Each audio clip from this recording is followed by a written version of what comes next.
Sounds like it worked. Huh? That's awesome. I see the red light and the record and so forth. All right. So we're talking with Pusabanim, Michael Yates, the owner and operator and chief instructor at Sool I of Pekin. Yep. Would you mind, if you wouldn't mind, describe your experience with martial arts? When you first started studying martial arts, and then all the way up through Sool I of Pekin. I started martial arts as a necessity. I guess, just like most kids. I was probably 70 pounds in grade school, soaking wet, and I got picked on and things like that, and so I take matters in my own hands, and went to the library, picked out a book that was, I still have the book, I can't believe I do. It was a karate book. It's like the pages right now are all yellowed and everything, and I took it back to my train of thought was, I'm going to take this thing back to my house, I'm going to read it, I'm going to become a black belt, I'm going to be this awesome martial artist, and I'm not going to get picked on anymore. And believe it or not, the bully that was picked on me, his name was Tony. And we ended up in a fight later on down the road, but he took the book and hit me with it. I can't believe my very first martial art lesson was being hit by the book that I was supposed to learn martial arts from. And I still had the book. I'm afraid to even think of what the late fees would be. So if that ever gets out, sorry, Pleasant Valley. But yeah, so I started that, and I read the book, and obviously you can only learn so much, and I think that was really what sparked my interest in it, because I just kind of liked that type of stuff. Mm-hmm. I wasn't any good at sports, too short to play basketball. I was too slow to run track. I made the track team, but track was one of those teams you didn't get cut from. They just asked you to join. Yeah. So I ran the mile because I couldn't run fast. So martial arts just kind of became my thing, and I realized I was actually pretty decent at it. And so I started doing that in grade school, and then I ran into a gentleman named Eddie Parker. He was also in school with me, and his uncle, Dexter, became my very first instructor, and I was learning Kung Fu. And we learned it, we studied in his garage, and for all through school, probably 7th grade, and part of 8th grade, I think. Mm-hmm. And then the summer, last part of 8th grade, in the summer of 8th grade, I started running with a bad group of kids, like teenagers trying to find my place.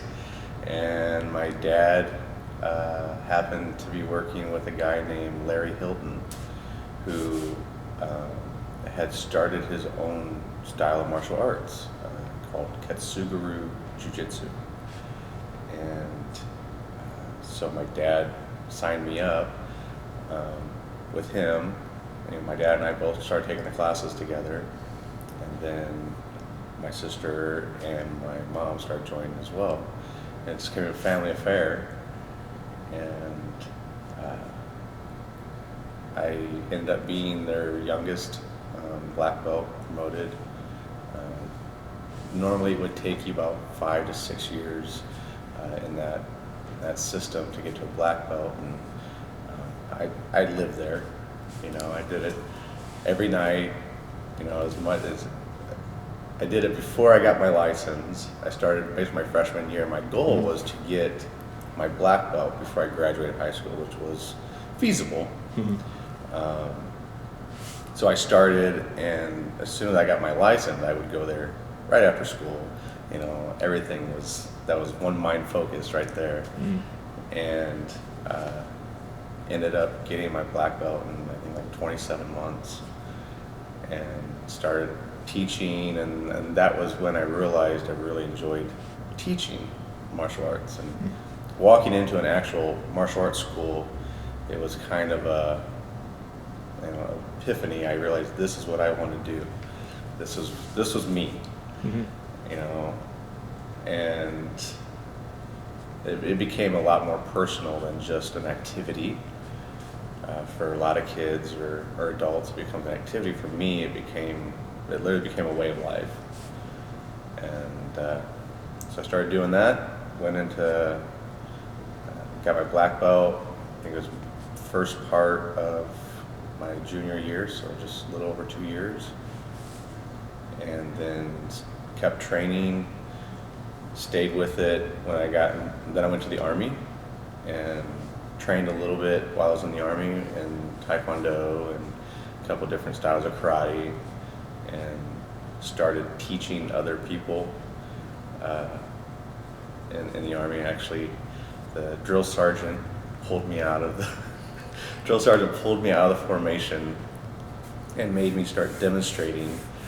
Of course, he made fun of me while I was demonstrating, but it was obvious that I knew what I was doing. And so he used that as an example, and it was just that constant flow of I'm learning, but I'm also giving back. It followed me everywhere I went.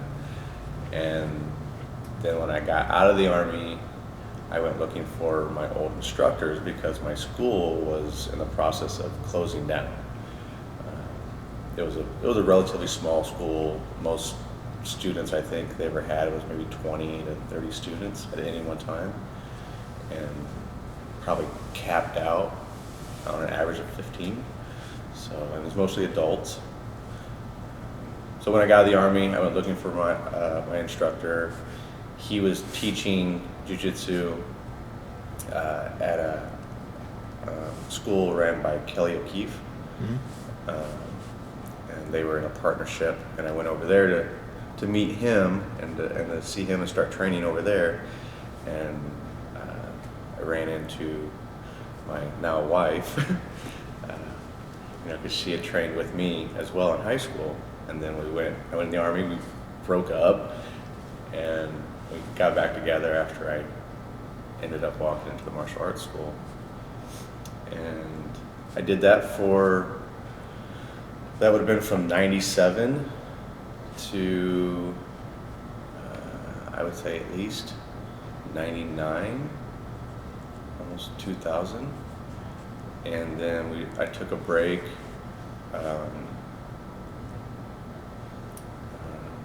We had our daughter, and then I felt like something was missing and things just didn't vibe, there's just something wasn't there. And I'd seen my instructor, who's now Ben Mitchell, I'd seen him on the news a couple times.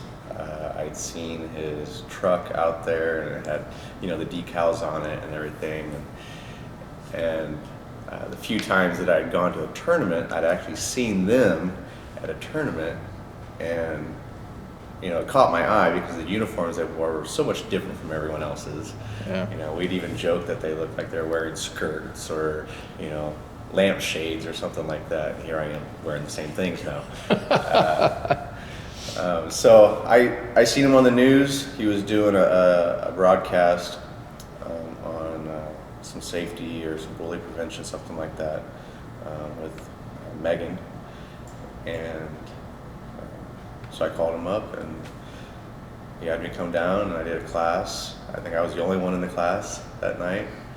And the rest, I kept going and got my black belt. And then, I always had it in the back of my mind that I wanted to, run my own school. Whether it was Sool or not, I was going to have a school. That was what I figured my job was. And so about 2000, I got my black belt in Sool in 2005. Yeah. Let me think about that.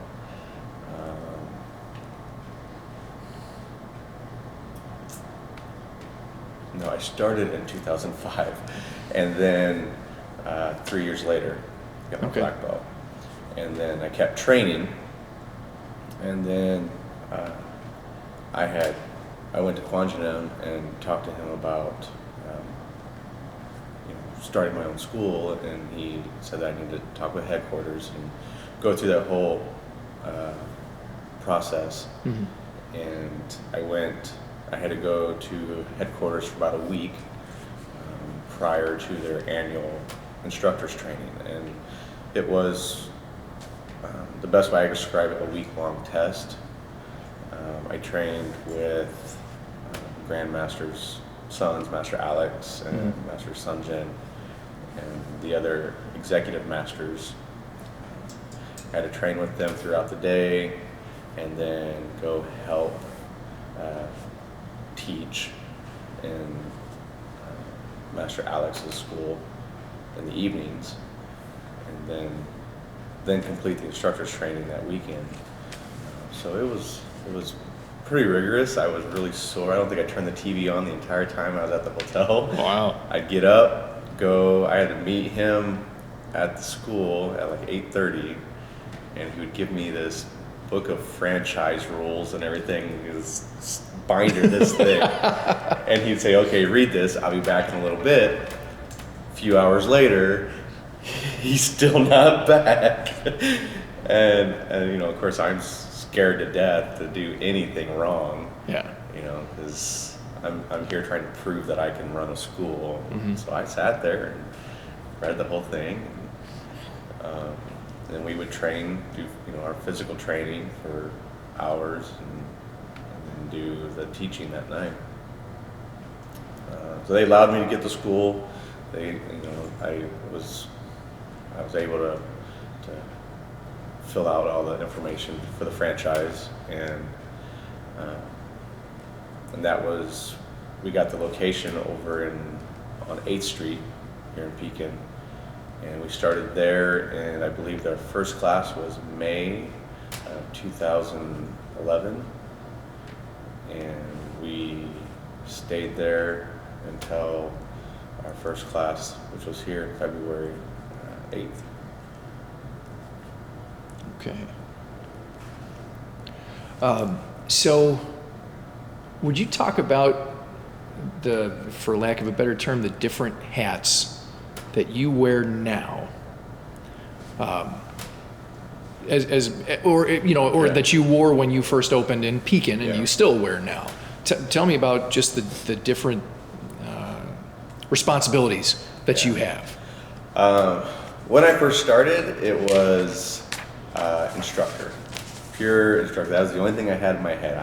I'm here to teach martial arts, and I did the very best I could. And then I realized that I had to be also a business person.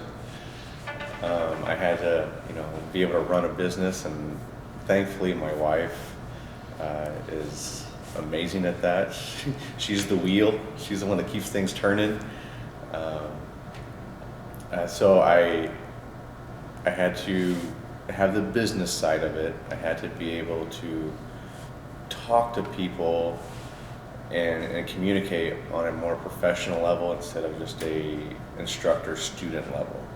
So I had to have that ability. And then, the obvious instructor hat, being able to teach. And I think as an instructor, you have to be able to look at something from 360 degrees, because no one is ever the same.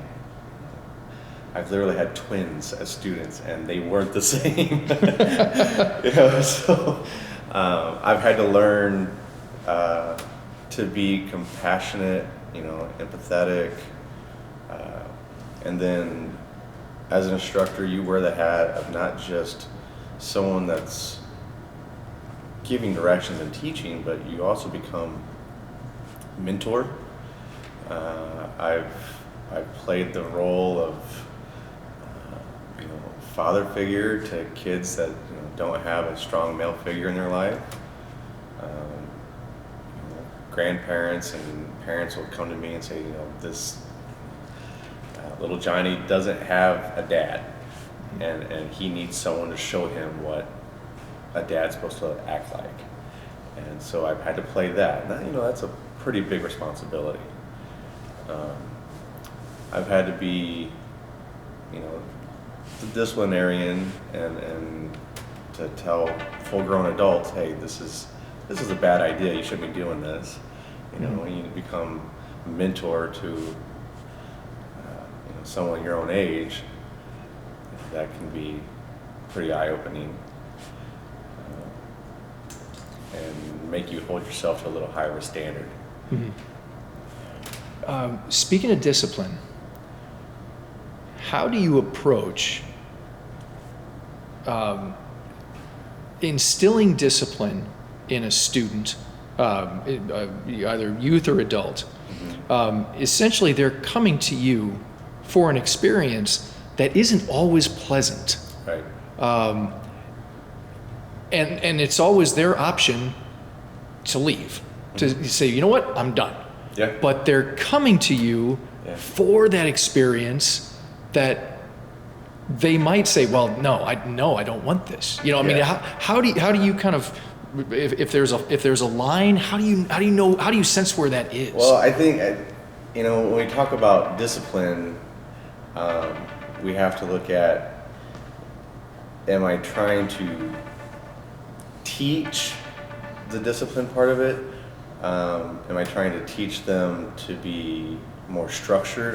If you're looking at discipline from that point of view, and I was just speaking with someone today that they said they want to do martial arts because they need more discipline and they need better self-esteem. And my words were to them was, discipline comes from structure. And do you mind if I turn that off? No, not at all. Not at all. No, that's cool. That's perfect. I'm so sorry. No, I'm gonna pause this as a matter of fact.